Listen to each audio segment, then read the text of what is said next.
Good morning. We dropped off one girl at school. Now we're dropping off our other little girl at school. So we're headed there now, which is fun. Love being a dad. It's been awesome. And just being family. It's one of the best things. Being a husband and a father is one of the most rewarding things you can do. He who finds a wife finds what is good. Finds a gift. It's awesome. So I think something like that. Proverbs verse, something like that. Anyway, it's true. It's awesome. And you got two little girls, and I'm probably gonna try to have a third. We'll see how that goes. Like little arrows in your quiver, and you're raising them, and they just are cute little suckers. They're fun. But anyway, today it's a mellow day. Dropping the girls off at school. I'm actually going to chapel with the older one here soon as well, which is fun because the school they do like a chapel thing every now and then, which is cool. Sales calls, sales team's firing. We just found out we lost a big deal yesterday, which is a bummer. But good news on that is we're a growing business. So a lesson learned from that, an encouraging lesson, is that we are now getting in. We were in the top 2 of this large enterprise sized customer. We weren't getting customers like that or even calls with those types of brands a year ago. It's cool to see the growth of the company that we're getting in the table now with big brands, which is awesome. We have we have about 4 or 5 other big brands that we're talking to right now. So if we close one of them, which we probably will, it'd be massive. So sales is rocking.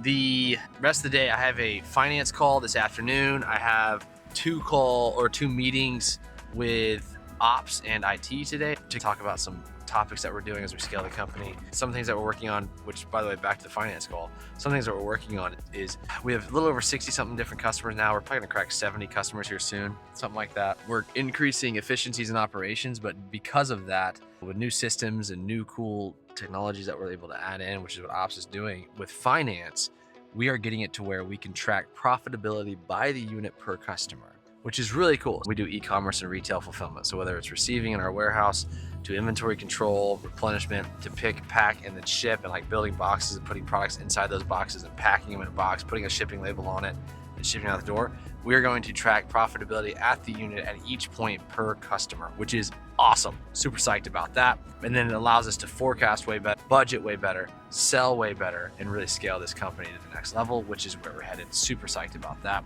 That's all today. So big day today. Not a big day. Let me clarify. Not a really busy day today, but everything we're doing today is very critical. Operation technologies that we're talking about, sales that we're talking from ops to sales, the sales book that we're building out that we've been going. We got over $100 million worth of sales deals in the pipeline right now, which is awesome, which is great. And then also this finance call that's later today, which is really important finance call that we're working out with our CFO firm that we've been working with for the past 8 months to a year now or so. Yeah. One of the biggest things inside of leading a business, and the more leadership responsibility you have, the higher level of integrity that you have to live at. And the reason that's the case is because there's nothing more valuable than your integrity. So if you're leading people, you have to live to a higher standard so that they live to a higher standard. To bring people this way, you have to have the moral authority on that side. So it doesn't mean you be perfect. In fact, we're all sinners. We fall short of the glory of God. That's the whole point of it. And no one is good, not one. Jesus makes us righteous through faith in Christ that gets us into heaven. That's what it is. We can't be good enough to do that. We can't do anything. So our standard of integrity is based on what God tells us integrity is, the definition of these things. And so I don't necessarily have any verses off the rip of my head of what that looks like, but I have thought of 3 main areas that really help me live to a higher standard. The first one that I'll look at is ensuring that you have the right vision for the business. And what I mean by that is, how does that relate to integrity? If you don't have the right vision for the business or to audit these things, it's going to affect the course of the trajectory of the culture of the company. So there's 3 things I wrote down for myself is, does your vision require you to live out a selfless lifestyle? And what does that mean? Well, the more leadership responsibility you have, the more the vision is. Does it align with you being a servant leader? Does your vision take care of others? Does it equip and build others? Does it require an element of teamwork and consistency? Or does the tool that you're building, the service that you're building, the company that you're building, whether you have a team or not, man, it's just a one-man band, which nowadays you could build $1 billion company with one person, according to Sam Altman, I think is what he said the other day. So it's true. You may just be by yourself with AI. It's incredible. You can do these things. But does that company serve and equip and make others better? Does it affect and take care of others? And that might be, by the way, let's just clarify that. Does it employ people? Does it empower people to learn skills or be better or point them towards Christ? Ultimately, where's that at? Does your vision impact people towards Christ? Kind of leads right into that. Does the vision impact people towards Christ?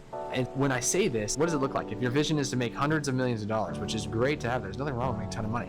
What are you gonna do with that money? Because that money is a gift from God. How are you gonna steward that? That's where you have to question yourself. How do you live those ways? And so when I talk about integrity and vision, is a way to keep your integrity in check for vision is making sure that your vision aligns with values of biblical principles, biblical values of what God has for you and for other people.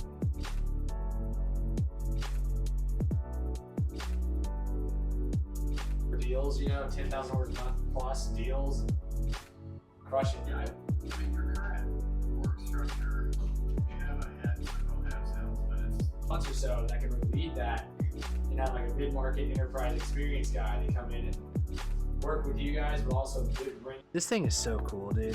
All right, let me get this thing connected. Oh, it's on. It got it. Sweet. Okay, so we're gonna do that. All right, awesome. This is our gym setup, by the way. Got a golf simulator, cool little gym setup. Kind of fine tuning it. It's not fully quite done yet, but that's what we do. It's pretty sick. Yeah.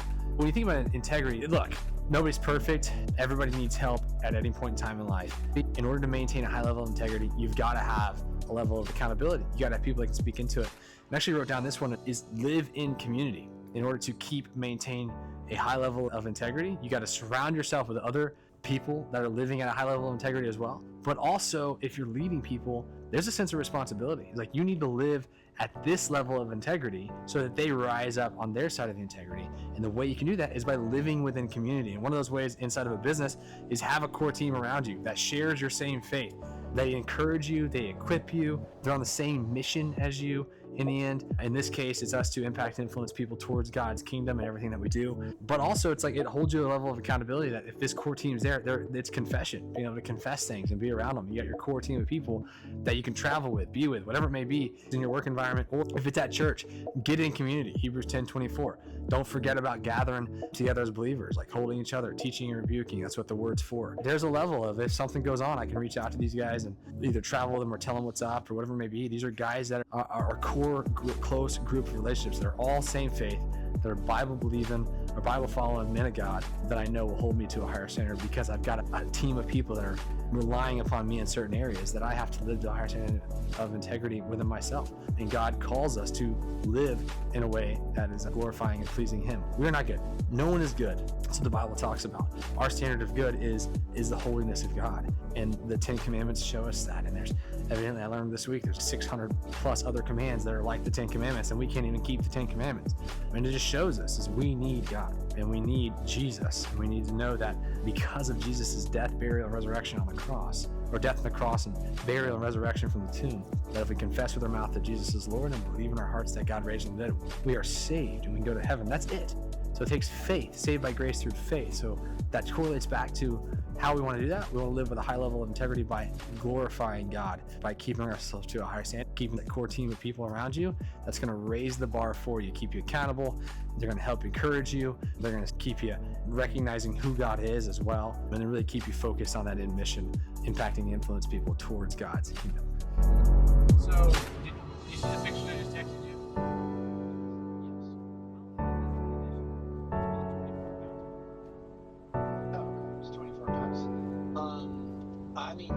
God is love.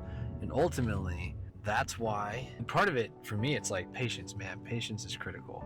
But anyway, that's a different topic for another day. That was last week's video, man. The integrity, though. Ultimately, focusing on Jesus is going to grow your faith, grow your care and love for Christ so much in a way that you will care so much more about integrity than being right or being looked at as a good person or anything.